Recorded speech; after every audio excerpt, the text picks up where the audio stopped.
Di sini jadi pelajaran. Allah pengen menunjukin pelajaran bahwasanya perjuangannya Nabi Hud nggak gampang. Lama ngajak kaumnya untuk beribadah kepada Allah, bukan diterima, malah ditolol-tololin, dianggap orang gila, dimusuhin, mau dibunuh. Tapi tetap bagaimanapun yang namanya dakwah mau dimusuhin bagaimanapun, yang pada akhirnya menang adalah orang-orang yang mengajak kepada Allah Subhanahu wa ta'ala. Akhirnya Allah tunjukkan adabnya. Nabi Allah Hud yang diumpulkan, dan Nabi Allah Hud akhirnya dikuburkan di Hadramut, yang nggak jauh dari kota Tarim, sekitar puluhan kilometer dari kota Tarim. Kalau bulan Sya'ban itu ada ziarah kubro habaib Hadramut, itu rame-rame ziarah ke makamnya Nabi Allah Hud, sekitar 70 kilo lah kalau nggak salah dari kota Tarim. Nah, kalau tadi Anda bilang kaum Ad itu orangnya gede-gede, tinggi-tinggi, dari makam Nabi Hud itu kelihatan tuh. Panjang makamnya, naik ke atas gunung. Panjang itu makam Nabi Hud alaihissalam. Karena emang kaum Ad gede-gede. Kaum Adnya juga di gunung, kan di sini disebutkan. Nah, di sini disebutkan kata Syekh Ali As-Sabuni, ada pendapat yang mengatakan makamnya Nabi Hud alaihissalam di Palestina. Tapi kata Syekh Ali As-Sabuni itu sebuah pendapat, tapi sahih, tapi pendapat yang sahih menurut Syekh Ali As-Sabuni karena adalah pendapat yang telah saya sebutkan. Kata beliau, wadufina fi syarqi Hadramut ala bu'di marhalatin min Madinatil Karim. Kata beliau di sini, ya, kuburannya Nabi Allah Hud alaihissalam kurang lebih 2 marhalah jaraknya. Kalau nggak salah pastinya 70-an kilo dari kota Tarim. Itu pendapat yang kuat, yang benar-benar kapan-kapan kita bisa ziarah insyaallah. Kira-kira di sini jelas apa enggak? Assalamualaikum warahmatullahi wabarakatuh. Alhamdulillahirabbil alamin. Wal 'aqibatu lil muttaqin wa la 'udwana illa 'alal zalimin. Allahumma shalli wa sallim wa barik wa karrim wa majjid wa 'azzim 'ala sayyidina wa habibina wa syafi'ina wa nuri qulubina Muhammad الفاتح لما أغلق والخاتم لما سبق الناصر الحق بالحق والهادي إلى الصراط المستقيم وعلى آله وصحبه حق قدره ومقداره العظيم فتاه عليم. أما بعد. Yang sama-sama kita hormati dan kita muliakan segenap para asatidz, wabil khusus pimpinan Yayasan As-Sa'adah, guru kita bersama Al-Habib Ali Ridha Ibn Idrus bin Hashim Al-Attas Al-Faqih, beserta saudara beliau Al-Habib Alawi yang hadir di tengah-tengah kita, para asatidz hadir di sini, Ustaz Safari dan semuanya para asatidz, Ustaz Aksel, dan semuanya tidak saya sebutkan satu persatu tanpa mengurangi rasa hormat dan ta'zim saya kepada beliau semua. Kita doakan mudah-mudahan guru-guru kita Allah panjangkan umurnya, Allah sehatkan badannya, Allah jaga zahir batinnya, Allah menangkan perjuangannya. Amin ya rabbal. Dan salam penghormatan yang paling istimewa saya hadiahkan kepada hadirin, hadirat, muslimin, muslimat, mukminin, mukminat yang hadir pada kesempatan kali ini. Semua angkat tangannya, kita minta sama Allah, mudah-mudahan tidaklah kita keluar dari tempat ini kecuali semua dosa kita diampuni oleh Allah. Yang sakit Allah angkat penyakitnya, Allah sehatkan badannya. Semua yang hadir dilapangkan rezekinya, diberkahi kehidupannya. Amin ya rabbal alamin. Kita melanjutkan kajian kitab Al-Athiyatul Haniyah lil Habibil Imam Ali bin Hasan Al-Attas. Beliau menjelaskan kepada kita, kalau mau sabar dalam berdakwah, maka lihatlah kisah-kisah para nabi. Manuthabbitu bihi fuadak. Karena di balik kisah-kisah para nabi itu ada suri tauladan yang akan membuat kita tegar di dalam berjuang, tegar di dalam menyebarkan agamanya Allah Subhanahu wa ta'ala. Di antaranya di sini wahudin wa salihin ma'a qaumihima. Kata Habib Ali bin Hasan, kamu kalau mau tegar di dalam dakwah, yang katanya dakwah kamu tuh berat, yang katanya dakwah kamu tuh tantangannya luar biasa, perjuangan kamu tuh dahsyat katanya. Tapi coba bandingkan supaya kamu nggak ngeluh dengan kisahnya Nabi Hud alaihi salam. Kalau disebut Nabi alaihi salam, begitu juga Nabi Saleh alaihi salam wa ala nabiyina afdhalus salatu wassalam. Ma'a qaumihima, kisah Nabi Hud dan Nabi Saleh dengan kaum keduanya.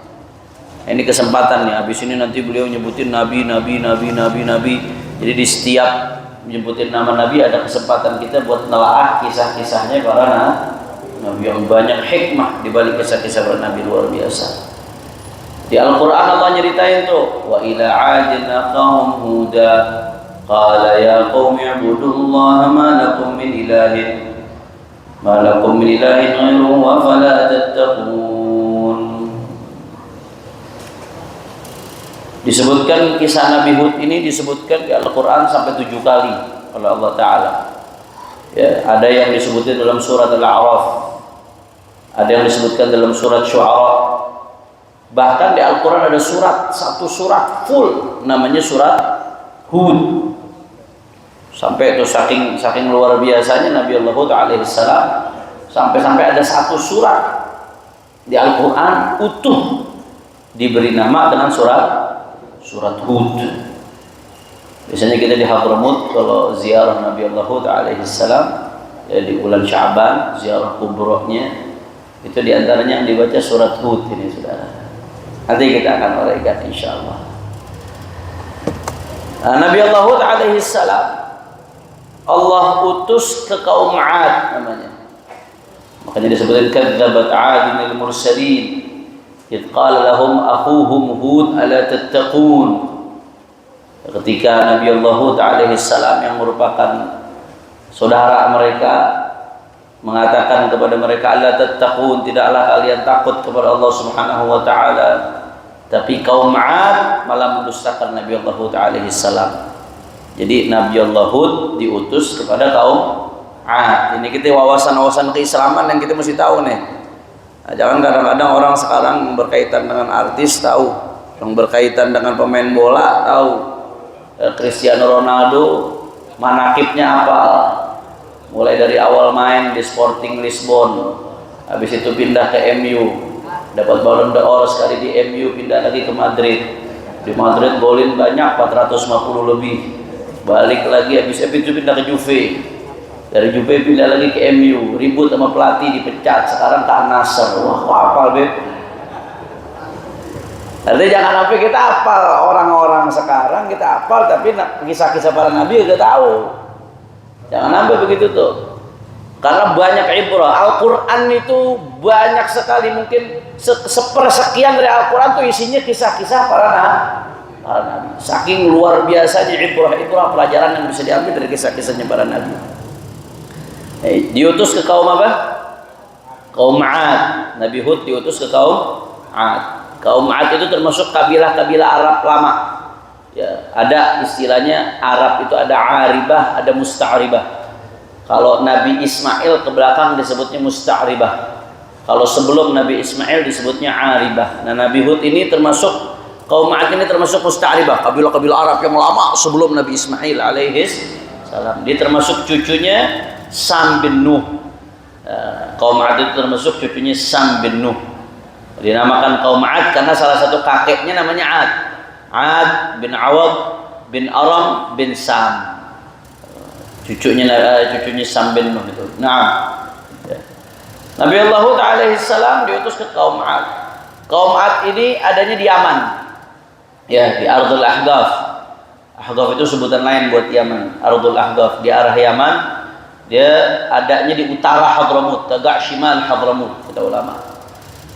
Nah, diceritakan panjang lebar masalah Nabi Allah alaihi salam. Ini kaum 'Ad luar biasa, bukan kaleng-kaleng. Disebutkan di sini yang saya baca kitab An-Nubuwah Al-Anbiya li Syekh Syekhina Syekh Profesor Dr. Ali As-Sabuni.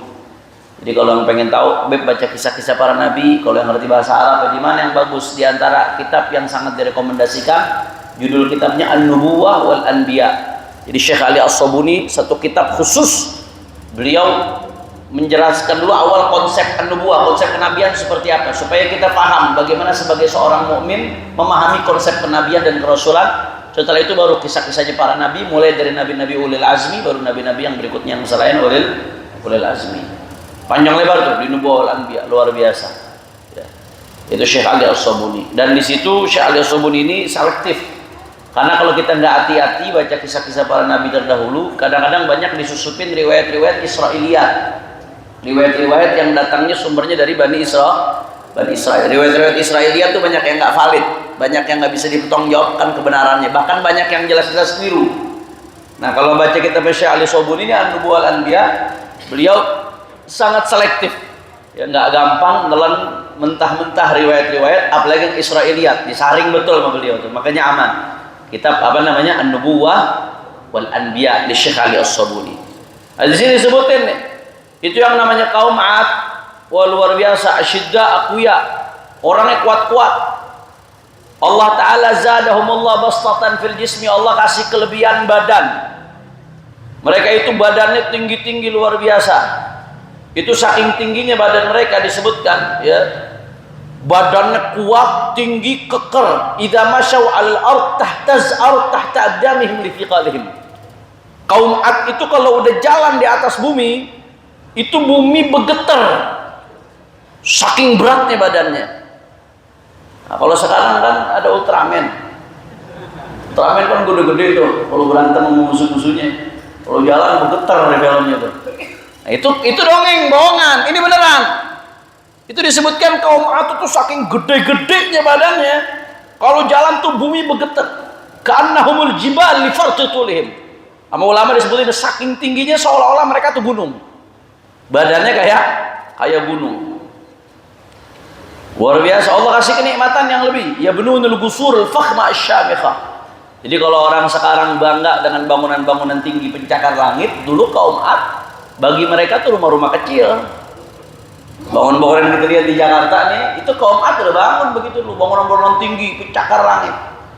Mereka bangun benteng-benteng besar, istana-istana besar, dan Allah berikan kenikmatan lebih kepada mereka. Ya Allah kasih mereka basatin an-nadhirah, ya, daun-daun yang apa namanya, kebun-kebun yang indah, al-uyun al-jariyah, mata air yang mengalir deras. Allah kasih mereka kenikmatan yang luar biasa. Cuman biasa kadang-kadang orang ini kalau udah dikasih kenikmatan lebih, ujung-ujungnya apa? Sombong, lupa sama Allah Ta'ala, berasa semuanya dari dirinya. Sombong, dikasih badan gede, dikasih otot keker, sombong. Sampai apa yang terjadi akhirnya? Fa'amma 'adun, Allah ceritakan dalam Al-Quran, fa'amma 'adun fastakbaru fil ardi bighairil haqq wa qalu man ashaddu minna quwwah awalam yaru anna Allah alladhi khalaqahum huwa ashaddu minhum quwwah wa kanu bi ayatina yajhadun. Itu sampai Allah bilang dalam Al-Quran, amma 'ad, adapun kaum 'Ad, fastakbaru fil ardi bighairil haqq, mereka sombong di atas muka bumi tanpa kebenaran. Wa qalu, mereka petantang-petenteng mengatakan, man asyaddu minna quwwah, siapa yang lebih kuat dari kami. Pokoknya orang kalau udah sombong, belaga, lupa diri, melanggar Allah, itu satu barisan sama kaum 'Ad, sama kaum Samud, sama Fir'aun. Na'udzubillah min. Jangan jadi orang sombong, nggak ada untung jadi orang sombong. Ente satu barisan sama kaum 'Ad, kaum Tsamud, sama Firaun dan sahabat-sahabatnya. Na'udzubillah min. Na'udzubillah min dzalik. Wa qalu man asyaddu minna quwwah, kata Allah itu kaum 'Ad saking gedenya petantang petenteng. Siapa yang lebih kuat dari kami? Siapa yang lebih hebat dari kami? Kata Allah, awalam yaru anna Allah alladhi khalaqahum huwa asyaddu minhum quwwah. Kata Allah, tidaklah mereka lihat siapa yang menciptakan mereka?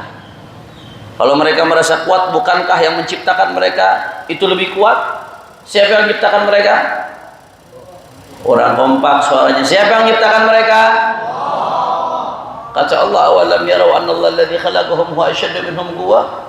Tidaklah mereka lihat kalau mereka merasa kuat, yang menciptakan mereka jauh lebih kuat. Kata Allah, Wa kanu bi ayatina yajhadun, gara-gara mereka merasa dirinya kuat akhirnya mengingkari ayat-ayat kami, kufur kepada ayat-ayat kami. A'udzubillah min dzalik. Itu kaum. Dan mereka kaum 'Ad ini mereka nyembah berhala. Mereka bikin berhala, mereka nyembah berhala. Ya.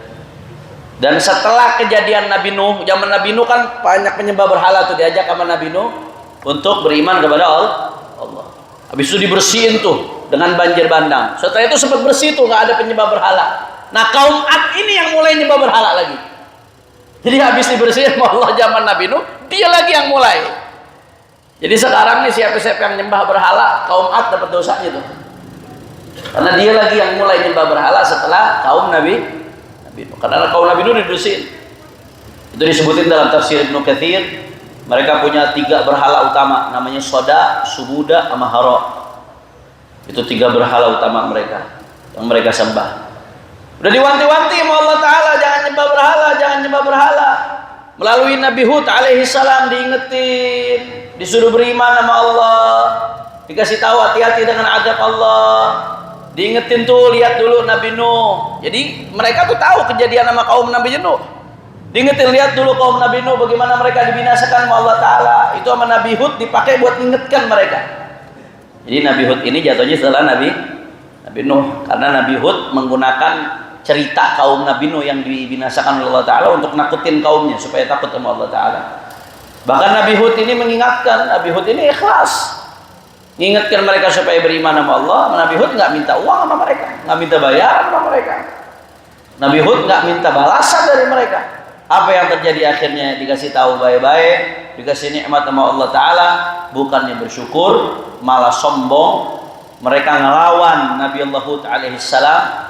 Nabi Allah Hud saffahu ra'yahu, mereka membodoh-bodohkan Nabi Allah Hud. Nabi Allah Hud dibilang safi sama mereka. Kalau bahasa orang Betawi ditolol-tololin. Jadi diajak masuk beriman sama Allah, bukannya beriman malah Nabi Hud ditolol-tololin sama kaum 'Ad. Bahkan mereka pengen bunuh Nabi Allah Hud alaihissalam. Mereka bilang Nabi Allah Hud gila. Bahkan mereka bilang Nabi Allah Hud kualat sama patung-patungnya mereka. Jadi bukan beriman diingetin, malah Nabi Allah Hud yang dibilang kualat sama patung-patungnya. Inna lillahi wa inna ilaihi raji'un. La ilaha illallah. Akhirnya apa yang terjadi? Nasibnya mereka yang tadinya kebun-kebunnya hijau, kuat, airnya mengalir, Allah Ta'ala nggak kasih hujan 3 tahun. 3 tahun Allah nggak kasih hujan. Allah tahan hujan nggak turun tuh. Manusia mau sebelah gua apa sih? Begitu Allah tahan hujan nggak bisa apa-apa. Ishtadda alaihimul jahd wal bala. Oh, itu mereka udah kehausan, kekeringan habis-habisan udah. 3 tahun Allah tahan hujan nggak kasih turun. Allah pengen kasih pelajaran buat mereka. Bukannya tobat, mereka masih terus seperti itu. Akhirnya mereka minta supaya diturunkan hujan. Begitu mereka minta, udah kesulitan luar biasa. Tahu-tahu Allah Ta'ala kirimkan awan yang tebal dari langit. Mereka begitu melihat awan udah girang. Wah, awan turun hujan, mendung nih, mendung. Makin dekat tuh awan makin pekat, makin hitam. Makin pekat, makin hitam. Akhirnya mereka ketakutan sendiri. Mereka pikir Allah mau turun hujan, katanya dia wah makin pekat, makin hitam. Ketakutan sendiri. Ternyata itu bukan awan buat turun hujan, ternyata isinya badai. Isinya badai, itu awan berubah menjadi badai yang dahsyat luar biasa. Bahkan itu angin badai yang begitu dahsyat terus menerus tanpa putus selama 7 malam 8 hari ya. Habis itu, fa'ahlakahumullahu abadahum. Habis mereka dihabisin oleh Allah Ta'ala, dibinasakan, nggak ada sisa sama sekali. Itu yang namanya kaum 'Ad. Allah bikin nggak ada sisa sama sekali. Di sini disebutkan yang tadinya badan mereka gede-gede, keker-keker, rumah mereka besar-besar bagaikan istana. Apa yang terjadi? Itu katanya badan mereka berubah jadi kayak pohon korma yang kering. Kayak pohon yang kering. Kemana badan yang keker yang disombongkan itu? Yang punya rumah gede-gede hancur semua, habis rumahnya. Gara-gara ingkar kepada Allah Subhanahu wa Ta'ala. La ilaha illallah. Shallu ala Rasulillah. Yang selamat cuma siapa? Cuma Nabi Allah Hud sama orang-orang yang beriman. Nabi Allah Hud dan orang-orang yang beriman diselamatkan oleh Allah Ta'ala. Tapi kaumnya Nabi Hud, kaum apa tadi namanya? Kaum 'Ad, habis, hancur, nggak ada sisa. La ilaha illallah. Jelas atau tidak? Di sini jadi pelajaran. Allah pengen menunjukin pelajaran bahwasanya perjuangannya Nabi Hud nggak gampang. Lama ngajak kaumnya untuk beribadah kepada Allah, bukannya diterima, malah ditolol-tololin, dianggap orang gila, dimusuhin, mau dibunuh. Tapi tetap bagaimanapun yang namanya dakwah mau dimusuhin bagaimanapun, yang pada akhirnya menang adalah orang-orang yang mengajak kepada Allah Subhanahu wa Ta'ala. Akhirnya Allah tunjukkan adabnya. Nabi Allah Hud yang diunggulkan. Dan Nabi Allah Hud akhirnya di sini dikuburkan di Hadramut, yang nggak jauh dari kota Tarim, sekitar puluhan kilometer dari kota Tarim. Kalau bulan Sya'ban itu apa namanya, ada ziarah kubro habaib Hadramut, itu rame-rame ziarah ke makamnya Nabi Allah Hud, sekitar 70 kilo lah kalau nggak salah dari kota Tarim. Nah, atau tadi Anda bilang kaum 'Ad itu orangnya gede-gede, tinggi-tinggi, dari makam Nabi Hud itu kelihatan tuh. Panjang makamnya, naik ke atas gunung begitu. Panjang itu makam Nabi Hud alaihissalam. Karena memang kaum 'Ad gede-gede.